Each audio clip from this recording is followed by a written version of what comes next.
Hi everyone, this explainer video is all about motivation. Motivation is often considered as an answer to the question of why an action is performed. Man's wants, desires, drives, and urges are the explanation of a person's behavior. Needs and desires may not be in the harmony with each other all the time.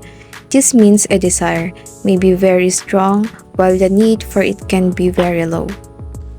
So here, imagine you're hungry. That's a need. You need food to survive. Now imagine you see a delicious chocolate cake. That's a desire. You want the cake even though you might not need it. Motivation is what makes you act on either your need or your desire. If you're really hungry, you might choose to eat a healthy meal even though you want the cake. But if you're not that hungry, you might give it to your desire and eat the cake. But sometimes, our desires are stronger than our needs. We might want something even though we don't really need it. This is why it's important to understand our motivations and make choices that are good for us in the long run. The next one is classification of motives. Motives can be classified into two. 1. Physiological motives, which are sometimes called survival motives, are those directly related to normal body functions, such as the need for the food, water, air, rest, excretion, exercise, and peace. Number 2, psychological motives, which are sometimes called psychosocial needs, are those that arise from interaction with other people, such as the need for affection, belongingness, achievements, social recognition, self-actualization, self-esteem, and acceptance. So, the example for this is, imagine your body is like a car. It needs fuel as a food, water, and rest to run smoothly. These are your physiological motives, the things your body needs to survive. Now, imagine you're driving your car. You want to go places, meet people, and feel good about yourself. These are your psychological motives, the things that make you feel happy and fulfilled as a person. Both physiological and psychological motives are important for our well-being. They drive us to act and make choices that help us survive and thrive. The next one is motivation and incentives. Motivations are both internal and external. External incentives may come in the forms of prizes, money, promotion, medals, plaques, diplomas, certificates, and citations. In a classroom, learning is rather slow when motivations are not accompanied by incentives. There is a strong force to overcome the line of least resistance in developing the habit of reading. As you can see here, it highlights the importance of both internal and external motivations in the learning process. It emphasizes that while internal motivation is crucial, external incentives can significantly enhance learning, especially in overcoming the natural tendency to avoid effort.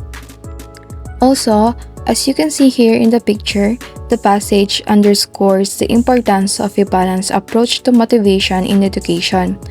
While internal motivation is essential, external incentives can play a significant role in enhancing learning and overcoming resistance to effort. The next one is factors influencing motivation. Complicated individuals that we are, our desires and goals in life are multi-directed, depending on one's priorities. In life, each one will have his own superseding considerations. These considerations are influenced greatly by certain factors given below. So here, it's true that our interests play a huge role in what motivates us. Imagine a doctor who loves medicine and helping people.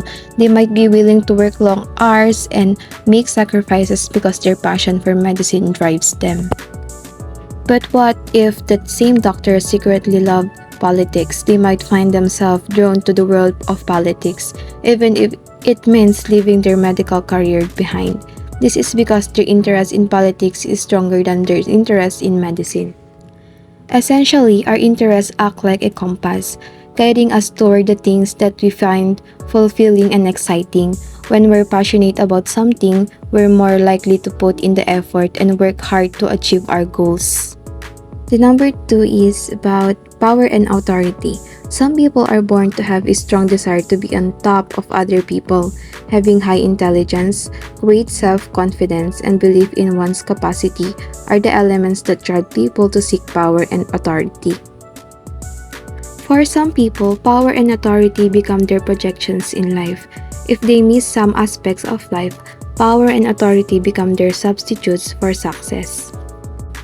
So here, some people are naturally drawn to leadership and being in charge. They might be smart, confident, and believe they can make a difference. This drive pushes them to seek power and authority. Power and authority can become a way to compensate for things they feel they lack. If they haven't achieved success in other areas of life, they might focus on gaining power as a way to feel important and valued. It's like they using power as substitutes for other things they might be missing. The third one is personal growth. Life is a continuous process of becoming, of growing and developing. Motivation is a driving force which gives buoyancy in going through the stage-by-stage struggle in attaining our objectives in life. Life is stagnant without a struggle, and there is no struggle without motivation. When motivation is lost, life becomes a vacuum. So here, think of life as a journey. We're constantly learning, changing, and becoming better version of ourselves. Motivation is like the fuel that keeps us moving forward on this journey. It gives us the energy and drive to overcome challenges and reach our goals. Without motivation, life can feel stagnant and empty. It's like a car without gas, it can't go anywhere. So motivation is essential for personal growth. It helps us push through tough time and keep striving for something better. And the fourth one is self-fulfillment. This is the stage when the goals in life are attained. This can only take place at a normal pace at 45 years old and above. This is the period when one has a family, a career, and many material possessions. One may have achieved status, power, authority, and success. All of these become possible when motivations, external and internal, become widely used positively by the individual. So here, imagine you've been working hard your whole life, setting goals and achieving them. You've built a family, a successful career, and have all the things you've ever wanted. This is what we call self-fulfillment. It's a feeling of satisfaction and contentment that comes from reaching your full potential and living a meaningful life. It's often associated with a certain age, like 45 and above, because it takes time to build a life and achieve those goals. But it's important to remember that self-fulfillment isn't just about material possessions or status. It's about feeling happy and fulfilled with your life, knowing you've made the most of your opportunities and live a life that matters to you. The next one is all about motivation behavior. A starving person may feel little need to be admired by others, but after normal social life resumes, this person may find the need for admiration has become predominant. Abraham H. Maslow views human motives as arranged in ascending hierarchy of steps, extending from the basic biological needs to the most complex social and personal desires. Abraham Maslow proposes two general need systems, basic and the meta needs. The basic needs are 1. The physiological needs, which are the need for food, water, and air, and so on. Second, the safety needs, which are those needs that are manifested in people's efforts to maintain a sociable, predictable, orderly, and non-threatening environment. Third, love and belongingness, or the need to develop relationships involving reciprocal affections, the need to become a member of a group. Fourth, self-esteem. Cultivating and maintaining this need will be attended to only after the lower level ends are satisfied. While people need food, they are not likely to be concerned with love or with self-esteem. And the last one, the highest need in Maslow's system is our tendency towards self-actualization.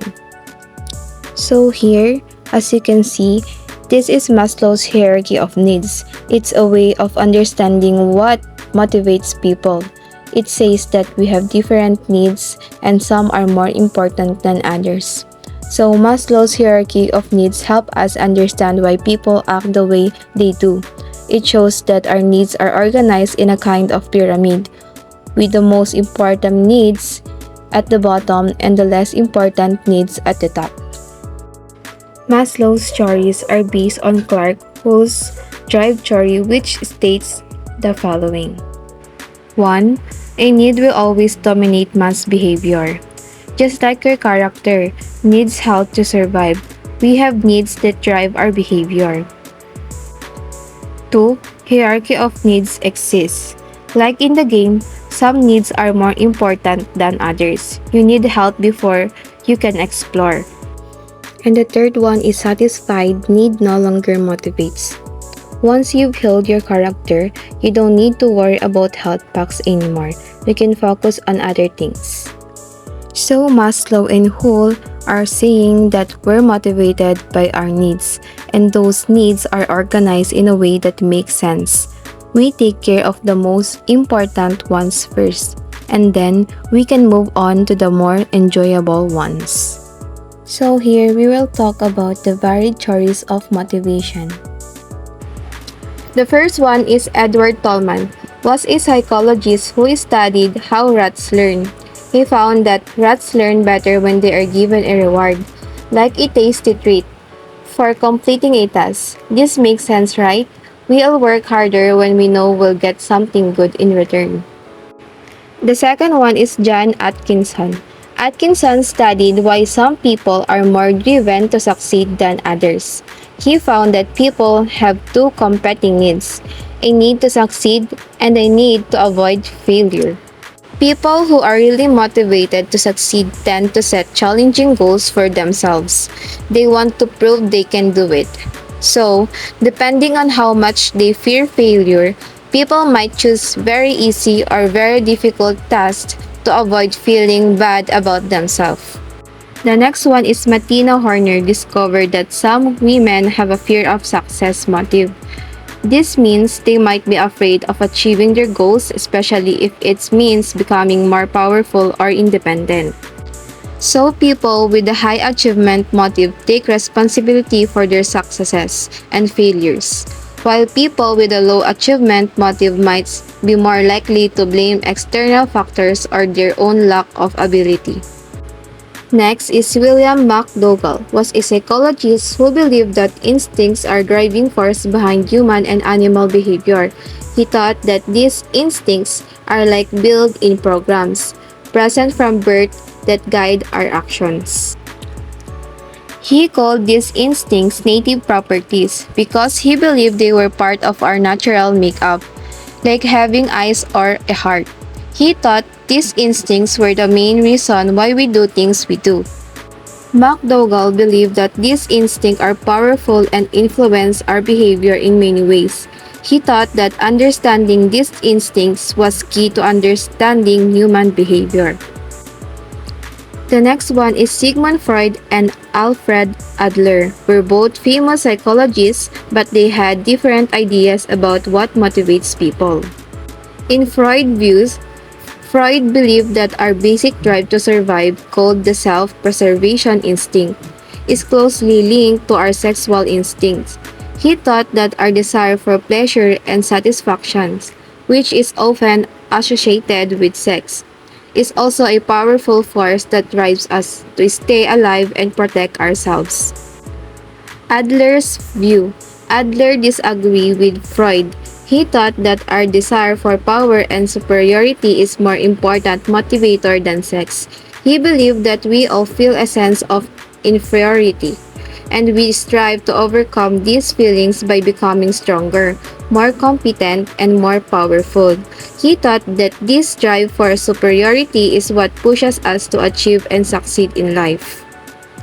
So while Freud saw sex as a key motivator for survival, Adler saw a desire for power and overcoming inferiority as the main driving force.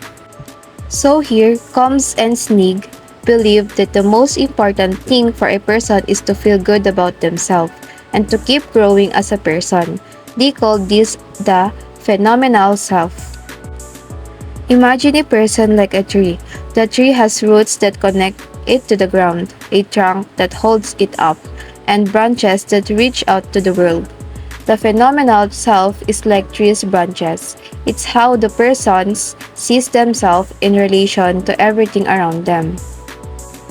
So, according to Combs and Snig, our most basic need is to feel good about ourselves and to keep growing as a person. And this is all connected to how we see ourselves in the world. The next one is Henry Murray. Imagine you're really hungry. The feeling of hunger is a need that's making you feel tense and uncomfortable. Henry Murray's story says that when you finally eat, you satisfy that need, the tension goes away, and you feel happy and relaxed. The next one is Gordon Allport's. Gordon Allport's idea is that once you achieve one goal, it can lead to new ones. You might find that the promotion you get makes you want to climb even higher in the company.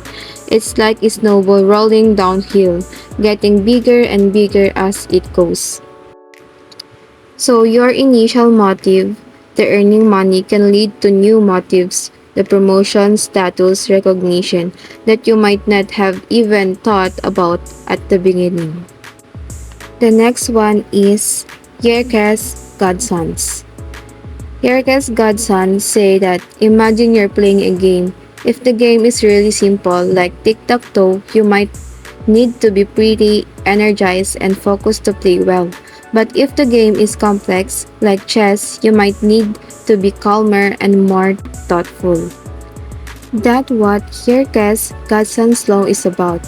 It says that the best level of excitement or arousal for doing a task depends on how hard the task is. So the right amount of arousal is important for doing any task well.